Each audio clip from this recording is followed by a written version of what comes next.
one last story I want to tell you, and it's kind of, I certainly not going to tell everybody what to do or how to do it or anything like that, but when I go back and look at, starting something out, it's the beginning, it's new, you're in uncharted waters.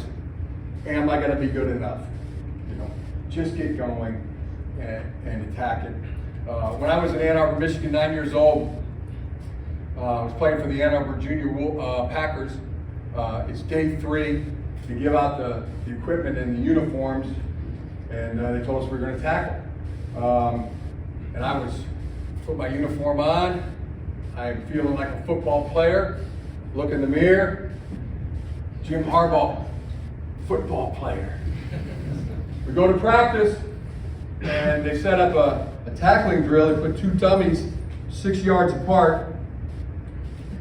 One line was going to be the runner. The other line was going to be the tackler. And I found myself in the tackling line.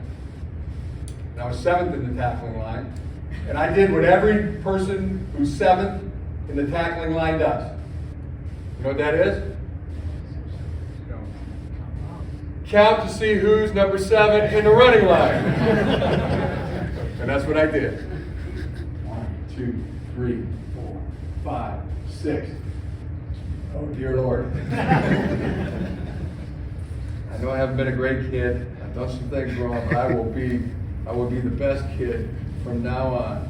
And when I recount this, Ralph is not 7 in the running line. Recount it. 2, 3, 4, 5, 6, 7. Now, back then, Ralph was about 135 pounds. I weighed about 95 pounds. I had no facial hair. Ralph had a 5 o'clock shadow. I had 2 eyebrows. He had 1. Called a monobrow. He had muscles. And so I just decided then and there, right there, that I was really good at basketball. I'm one heck of a good baseball player. And I'm not bad at hockey. I don't really need this football. And I knew I couldn't do that because my dad had bought me a pair of $13 cleats from Sears, and he said he'd only buy them on the condition that I finished the football season, and if he saw me coming up Anderson Street before practice was over, if I quit, I'd get a whipping, and I knew I would. So I had to come up with something else, and I formulated that I wasn't feeling good, and my stomach was very queasy at the time. And I just told the coach, I'm sick, can't do it.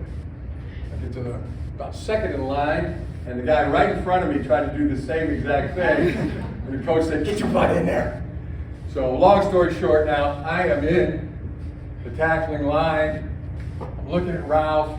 He's got this white foam coming out of his mouth, a couple snot bubbles coming out of his nose. He looked like a bull, like scratching at the ground. And okay, just bend your knees, shoulders, feet shoulder width apart, with the knees in the Z's in the knees and the ankles. Get a good power producing angle. Power producing angle. That's what Coach kept telling me. Take one step and then get your second foot in the ground. Throw your arms, see what you hit, and roll your hips. All that's going through my mind. Whistle blows. Here comes Ralph. I go first step, second step. Everything I have goes into Ralph.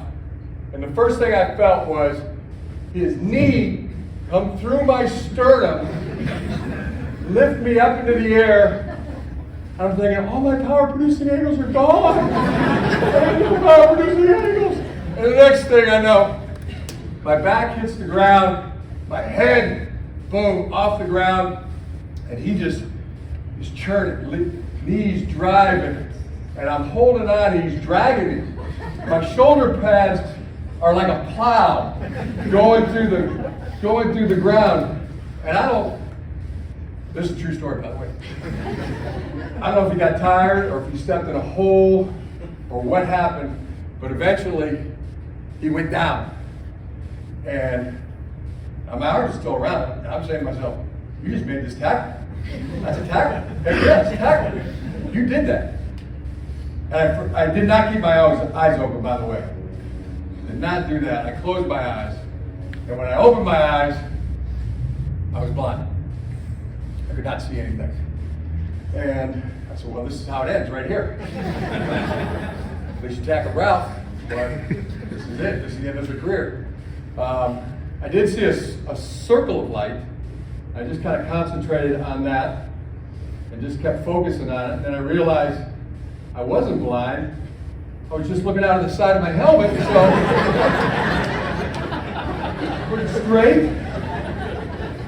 Got it on, jumped up, and then the guys were cheering me on. They were high-fiving me. They were like ready to, and that's the first time I ever did a high five. The power of the high five. You know I love the high five. You guys know that. There's just nothing like the high five.